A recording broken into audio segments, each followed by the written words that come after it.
من مدينة كربلاء المقدسة نحييكم مشاهدينا الكرام ونقدم لكم حلقة جديدة من برنامج 18 نافذتنا التي نطل من خلالها عليكم في جعبتنا العديد من المواضيع المتنوعة التي نتمنى أن تنال رضاكم.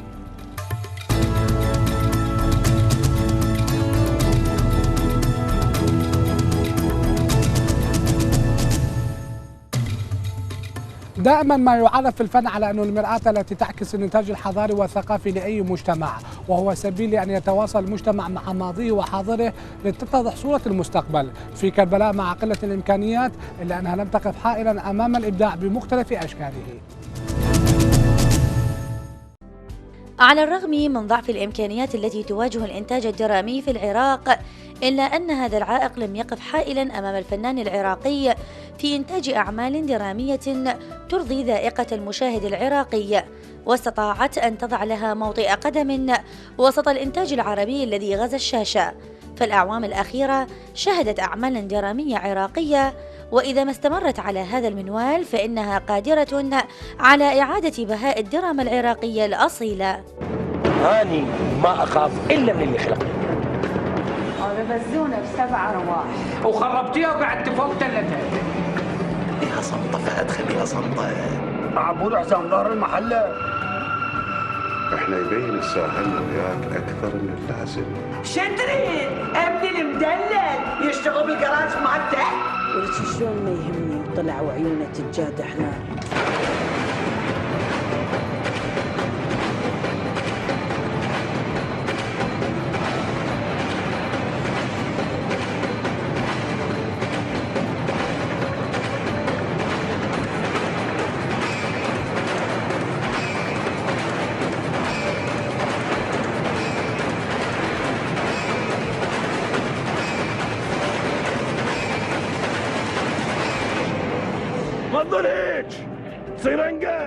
المتابعون للإنتاج الفني العراقي بصورة عامة يجدون أن الساحة العراقية الفنية تشهد حراكا فنيا متناميا يجعل المتابع له متفائلا بمستقبل الدراما والمسرح، الذي يشهد هو الآخر محاولات جادة لإنتاج أعمال مسرحية تستقطب الجمهور. يا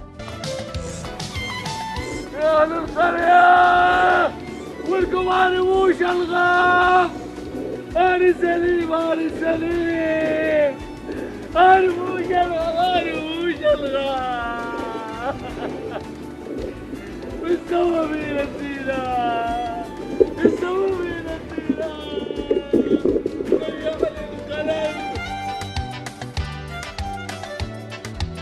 في كربلاء تبدو صورة الحراك الفني جلية، فالسنوات الأخيرة شهدت عودة الروح إلى المسرح الكربلائي بدماء شابة وعروض مسرحية لا تكاد تفارق خشبة المسرح، عنوانها نصوص مسرحية ناضجة وطاقات شبابية لم تدون في قاموسها كلمة المستحيل. لبرنامج 18 دعاء باسل، كربلاء المقدسة. مشاهدينا الكرام، للحديث أكثر عن الواقع الفني للفنان العراقي محليا وخارجيا يسرنا أن نلتقي بالفنان والإعلامي الكبير الأستاذ صاحب شاكر. أهلا بك أستاذ صاحب في برنامج 18. أهلا وسهلا بك أخي حسين وبقناتنا قناة العراقية الحبيبة اللي ما تفارقنا دائما معانا حتى في الولايات المتحدة الأمريكية، وأيضا أشاهد برنامج 18 وأنا من المعجبين لأنه أشاهد هذا البرنامج من خلال شاشتكم ويعكسون لنا واقع ونشاطات مدينة كربلاء الحبيبة. أبو كرم، قبل ما نحكي عن الواقع الفني للفنان العراقي والأديب، نريد نحكي عن الغربة. إيش سوت ويا أبو كرم؟ شنطته وإيش أخذت من عنده؟ والله الغربة يعني عادة هي تأخذ ولا تعطي، ولكن عطائها أحيانا يكون مؤثر وكبير. يعني رغم أنه لا تعطي، لكن تعطي أحيانا أشياء تجعلك مبهور بأنك تشاهد واقع جديد، بأنك تشاهد ثقافة جديدة، بأنك تشاهد شعب لم تألفه من قبل وتطلع على لغاته وطريقة تعامله. هذه هي الغربة، ولكن الأساس الغربة مريرة بكل معنى الكلمة، مريرة، لأنه طالما أنت تبتعد وتنسلخ من واقع إلى واقع جديد يبقى الواقع القديم هو الذي تحن إليه. فهذه هي الغربة بالنسبة لي. استاذ صاحب، يعني اللي نحكي عن الاعمال الفنيه اللي قمت بها بالفتره اللي مضت بعد خروجك من العراق، اهم الاعمال اللي اديتها واللي تحس انه اللي يعني كان لها اثر في شخصيتك. والله الأعمال الكثيرة التي عملت فيها من ال 79 في الإذاعة والتلفزيون أعتز بها كلها، أعمال كانت مؤثرة وبنت لي تاريخ مع جمهوري اكيد باقي اكو يعني ادوار عالقه في الذاكره. بالتأكيد هناك أدوار عالقة في الذاكرة، يعني مثلا شخصية طالب في مسلسل حلبة القانون مع العمة مليحة، طالب عمة مليحة إذا تتذكر هذه الحركة. مسلسل البديل كانت من الشخصيات الجميلة، يعني كانت شخصية يعني متعبة وسلبية وعايشة في باخرة، بعدين شوي شوي نهض إلى أن صار ملياردير، تخيل. فهذه بناء هذه الشخصيات مو سهل، شخصيات مركبة أعتز بها. وإضافة إلى يعني ربما هناك مسلسلات بدوية كنت أمثل فيها شخصيات غير محبوبة، ولكن غير محبوبة من ناحية النص كما هو مكتوب، والمشاهد يتأثر بها ويتضايق من الشخصية. أكيد. فكان دليل نجاح أنه هذه الشخصية مؤثرة وكانت جميلة بالنسبة لي. أنت يعني ذكرت هاي الأحداث اللي تكون بها يعني أدوار الشر، اللي جسدت بها أدوار الشر مو شخصية أبو كرم الحقيقية. هل لمست بالشارع مثلا أنه كثير كانوا شايلين من عندك على هاي الأدوار؟ انت تقول لي ادوار الشر وشخصيه ابو كرم الحقيقيه يعني ماكو. انا بعيده عن هلا. والله انا اعتقد انه هذه الشخصيه بعيده تماما، يعني هي شخصيه الدور السلبي في العمل الفني، بعيده عن شخصيتي حقيقه يعني. ولكن ربما تساعدني بعض الاشياء يعني كمقومات وادوات للممثل، يعني طبقة الصوت، ربما الملامح الحادة أحيانا. أكيد. تترك بعض الأثر النفسي لدى المتلقي المشاهد بأنه صاحب شاكر شرير يعني. مشت في بعض الأعمال التلفزيونية أنه أنا أكثر الشخصيات اللي مثلتها كانت يعني قوية ومؤثرة، لذلك بقت عالقة في ذهنك الآن، حضرتك تتذكرها وذهن المشاهد أيضا. وين ما يشوفوني كان يمثل شخصية فلان بفلان مسلسل كان قاسي أو كان مجرم أو كان كذا. فهي جيد أنه الممثل أنه إذا قدر يعكس شخصيته وأداها بإتقان راح تترك أثر لدى المتلقي، وهذا سر النجاح للممثل. لازم يكون يعني سريع التوصيل بصراحة، هذا دوري. صح. نعم. طيب يعني ابو كرم، انت بعد 2006 عندما خرجت من العراق في سوريا كان لك ايضا اعمال دراميه، اريد تحدثنا عن هالاعمال الدراميه وشلون كانت ادوارك بها؟ هل يعني نفس الشخصيات اللي جسدتها سابقا جسدتها في هذه الادوار؟ اخ حسين، يعني اقدر اقول لك الفتره اللي اشتغلت بها في سوريا يعني ما كانت بصراحه بالنسبه لي مؤثره ومفيده، ولكن ربما حالة الاضطرار حتى أتواصل مع الجمهور قلت لازم أرجع وأعود إلى الوسط وأعمل مع زملائي. ولكن وجدت المسألة أنه فيها قصور بالنسبة لي، يعني ربما بسبب يعني ابتعادي لفترة عندما كنت في المملكة المغربية، أقمت فترة وابتعدت عن العمل الفني. لما عدت إلى سوريا وعملت مع زملائي كانت الأعمال التي اشتركت فيها ليست بطموحي بصراحة. يعني مثلا كان عمل جيد الاختطاف المعلن يعني للمخرج السوري سمير حسين، لأن المخرج جيد جدا كان الرجل، يعني يحرك كاميرا بشكل جميل وكذلك وزع الأدوار بشكل جميل. ولكن أنا لم أشعر أنني كنت موجود في هذا المسلسل، رغم أنه عندي 13 حلقة في المسلسل وهو من 17 حلقة. 13 حلقة إذا أنت شخصية بطولة يعني في العمل، فلم يكن لي شيء يذكر في هذا المسلسل. وكذلك مسلسل أحلام ومسلسل البقاء على قيد العراق، هذه أعمال ثلاثة اشتركت فيها وعرضت أعتقد على بعض القنوات هنا، وأنا للأسف لم أشاهدها لأن سافرت خارج الشرق الأوسط تماما، ابتعدت للأسف الشديد. ولكن يعني هذه هي الظروف، ابتعدنا، اشتغلنا هذه الأعمال فقط وأنا لم أكن. طيب أبو كرم، يعني مستقبلا احنا نتمنى مثلا في دراما رمضان اللي دائما الأسرة العراقية تجتمع حول الشاشة حتى تشوف الفنانينها، هل ممكن يعود أبو كرم إلى شاشاتنا العراقية حتى نشوف أعمال درامية أخرى أو جديدة مثلا معروضة عليك في المستقبل؟ تتمنى؟ الحقيقة طبعا هذه من الأمنيات الشديدة التي تأكل وتشرب معي هناك في أمريكا. يعني أنا الآن خارج عملي الفني، ولكن أعمل في مجال الإعلام بصراحة. أعمل كرئيس تحرير جريدة العصر الإسلامي في الولايات المتحدة الأمريكية في ولاية ميشيغان. وعملت مذيع في التلفزيون في تي في أورينت اللي هو الام بي ان، كان اسمه الآن اسمه ام اي اي، واعتقد راح يوصل الى الشرق الاوسط، مع مذيع قديم اللي هو ناطق سليم الله يعطيه العافيه. وايضا اشتغلت في اذاعه الشرق الاوسط مذيع ومقدم برامج في ولايه ميشيغان. ولكن كل هذه تخليني افكر انه انا بالاساس يعني عملي كفنان كممثل تلفزيوني يجب ان اعود الى الدراما اللي احب وجمهوري الذي احب. فان شاء الله يعني امنيه ان تتاح لي فرص للاشتراك في اعمال مستقبليه مع زملائي في رمضان او في غير رمضان. حقيقه الافكار اللي تتمنى تجسدها وتحس انه اليوم الدراما العراقيه ما وصلت لها، يعني من خلال اكيد انت تتابع ما ينتج من دراما عراقيه اليوم على الساحه.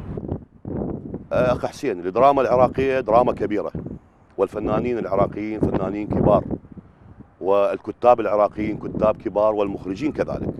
ولكن العيب عند المنتجين. لماذا الأعمال كلها مسيسة؟ لماذا الأعمال كلها دمار وحرب وإرهاب وقتل؟ لماذا؟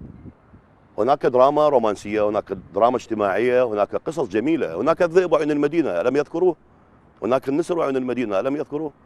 أعمال كبيرة قدمت. يعني لنعد إلى بساطة المجتمع العراقي وتلقيه. دعك من التسييس، دعك من العنف. العنف يعامل بالعنف يا أخي، عامل الناس بسلام تعامل بسلام. أنا أبحث عن دراما مسالمة، والدراما العراقية كبيرة. لنعمل على هذا الأساس، وراح تشوف أنا متأكد أنه الدراما العراقية ستكون أعلى من مستويات الدراما العربية الأخرى التي الآن تقلد الدراما التركية. الدراما العراقية لها واقع ولها جذور ولها شخصيات مؤثرة في مجتمعنا، هناك شخصيات كبيرة في مجتمعنا. يعني لنأخذ مثلا الجواهري، لنأخذ السياب، أخذ السياب ربما في عمل، ولكن على هذا الغرار وعلى هذا المنوال هناك لكل فرد عراقي قصة. لكل فرد. احسب كم عراقي، كم 25 مليون قصة في العراق تقدم على شاشة التلفاز، تقدم بدراما تجذب وتبهر العالم.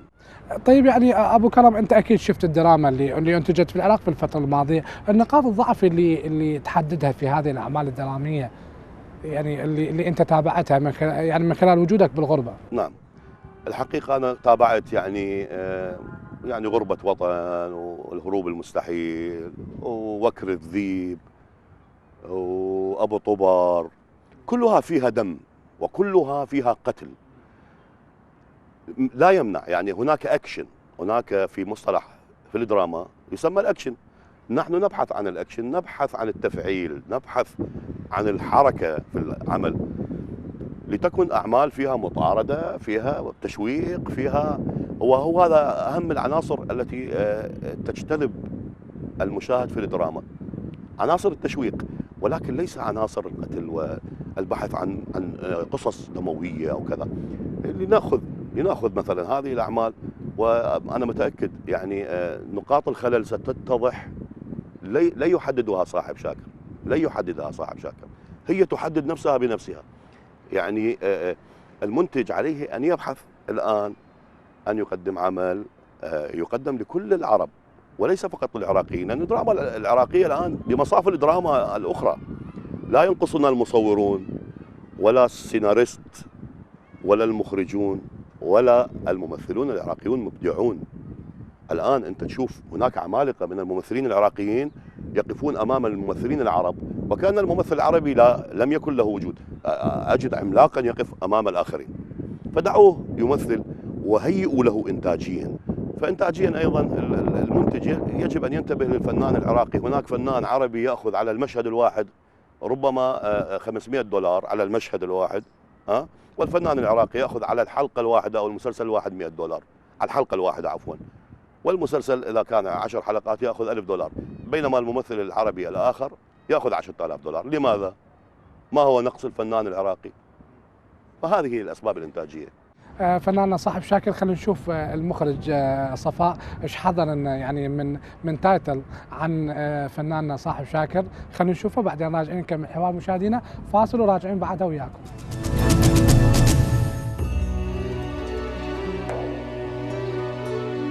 صاحب شاكر وجه عراقي لا يمكن نسيانه، وأعمال فنية راسخة في الأذهان، فقد اشترك في العديد من الأعمال الإذاعية والتلفزيونية. وصاحب شاكر هو من مواليد كربلاء عام 1962. تخرج في عام 1985 من معهد الفنون الجميلة ببغداد. انتبه اثول. العفو عيني، اسف. لك شنو انت سكران؟ قلت لكم اسف اخوان، ايش بيكم؟ ليش ما تسحون؟ شنو؟ ايش قلت؟ انت عليه ما تقول ها؟ فهمت ولا لا؟ كانت بدايته كممثل مع المخرج الراحل إحسان التكريتي، وبعدها شارك في العديد من الأعمال الدرامية المحلية والعربية. في العام 2002 غادر العراق متنقلا بين الدول العربية قبل أن يستقر به المقام في المملكة المغربية. ديما أنا أريد أحكي وياك بموضوع يخصني. أكثر من مرة حاولت أحكي وياك بس أتردد، ما أعرف ليش. هسه أحس الوقت مناسب. أقول لك أنت مرات أحسك يعني ما تطيقيني، لأن أنت مرات تدوز زايد وكل ما تحكي تغلط وتصيح، وبصراحة أنا ما أحب هذا الأسلوب. شو أسوي؟ يا هذه طبيعتي.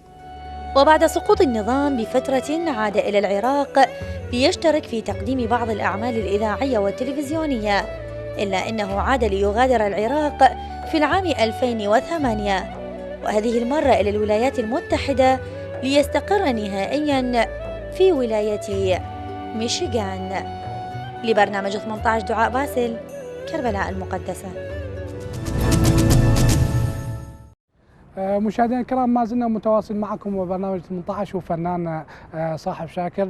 استاذ صاحب، يعني كنا نتحدث عن الدراما يعني اللي موجوده بالفتره الحاليه ونقاط الضعف اللي موجوده. يمكن انت يعني ركزت انه الانتاج يمكن اليوم مو بمستوى الدراما العراقيه، وهو اللي يمكن كان اثر في انه الدراما ما تاخذ العراقيه تاخذ صداها اللي تستحقه.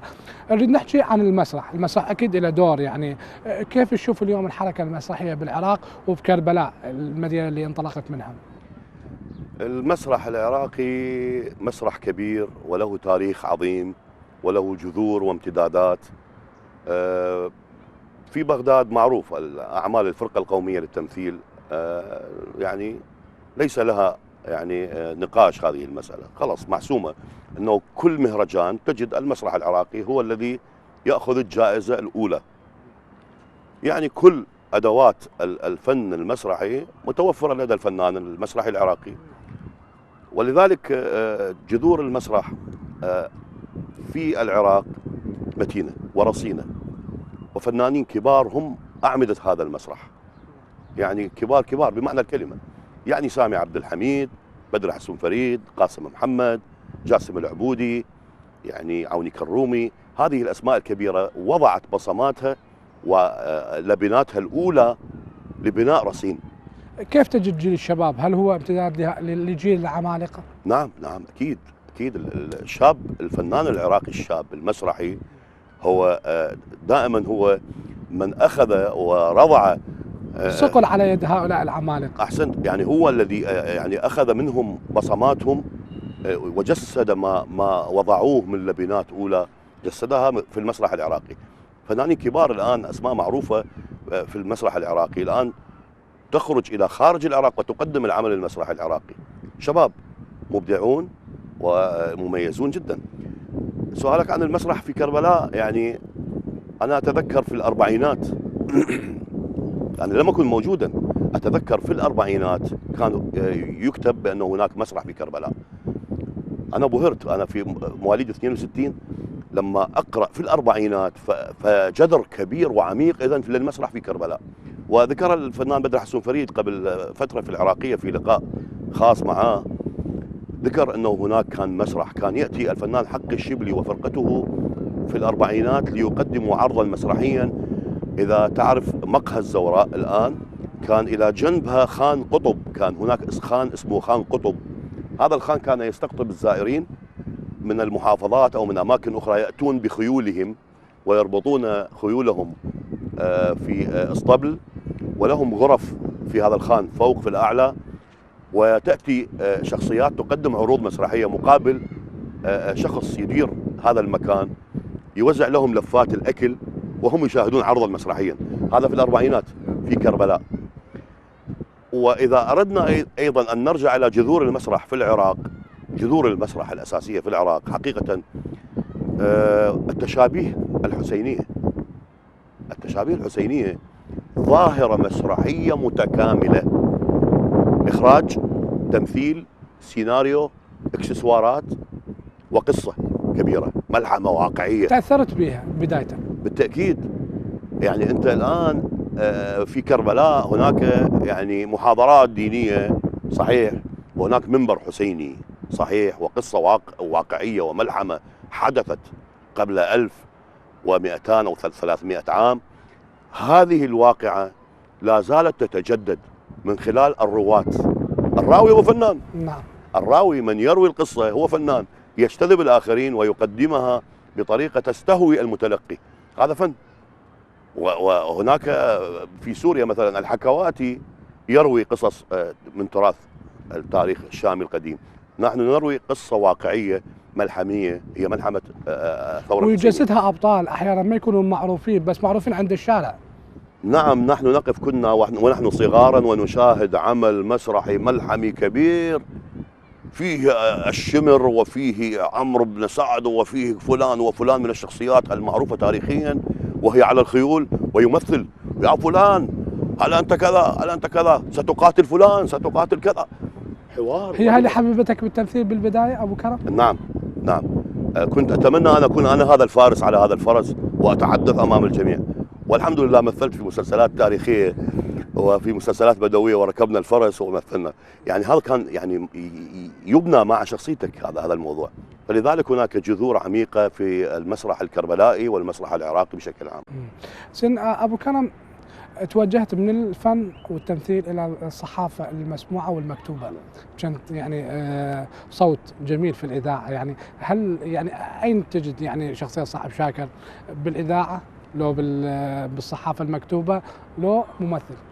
لا حقيقة أنا يعني أعتبر الإذاعة هي الأساس للمذيع وللممثل. يعني تعرف هناك دراما إذاعية نتعامل فيها مع الميكروفون، فأنا مثلت في العشرات من المسلسلات الإذاعية في الثمانينات إلى حد الألفينات. أنا سافرت وتركت العراق للأسف. هذه الفترة كلها أنا كنت أشتغل مسلسلات إذاعية مع كبار المخرجين العراقيين الإذاعيين ومع كبار الفنانين العراقيين والعرب أيضا. يعني من الشخصيات العربية كرم مطاوع مثلت معاه في مسلسل اسمه الأرض انحكت، كان المخرج مصري اسمه عبد الحميد الهواري. هذا الرجل علمني كثيرا. كنت أقترب على الميكروفون كان يسحب يدي، كرم مطاوع يسحب يدي. ماذا يريد؟ لماذا يسحبني هذا الرجل؟ فبعدين بعد أن أنجزنا المسمع الإذاعي قال لي: تعال معي إلى المخرج إلى الكنترول واسمع صوتك. فأخذني إلى الكنترول وقال: أستاذ عبد الحميد أعد المسمع حتى نسمعه. هو كان يطلع سعد زغلول باشا وأنا كنت أطلع الضابط المرافق معه في حوارات كثيرة معه. فسمعت صوتي جميل. قال لي: صوتك جميل، لماذا تقترب على الميكروفون؟ أنت تأكل الميكروفون، لا تدع الميكروفون يأكلك. تعلمت منه هذه المسألة وبدأت أتعامل مع الميكروفون بشكل جميل. وحتى بعد ذلك أحببت العمل الإذاعي، عملت مذيعا في إذاعة بغداد، عملت مذيع لسنوات طويلة في إذاعة صوت الجماهير، عملت مذيع لسنوات طويلة. علمتني الإذاعة اللغة، علمتني الصبر، علمتني كيف أوصل إلى المستمع ما أريد أن أقول.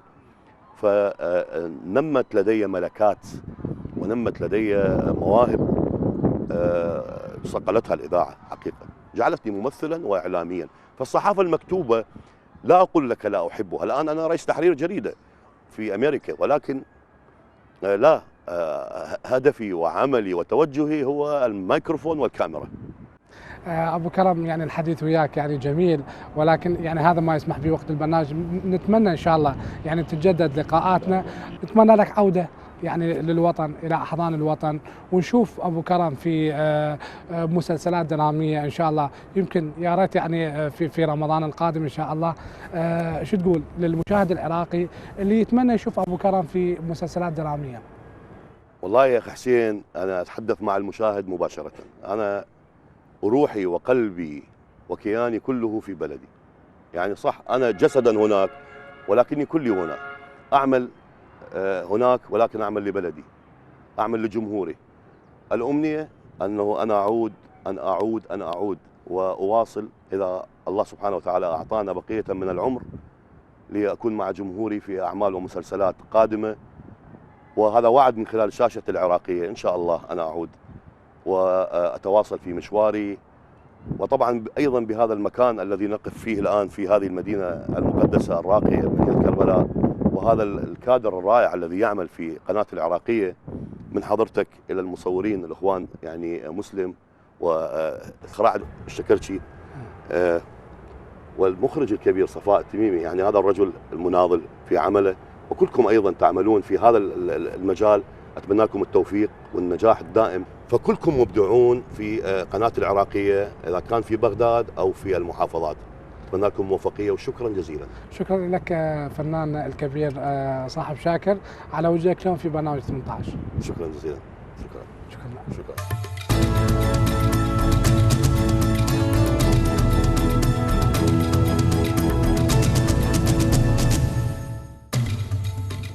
على الود والمحبة التقيناكم مشاهدينا الكرام، وبه نودعكم على أمل اللقاء بكم في حلقات قادمة.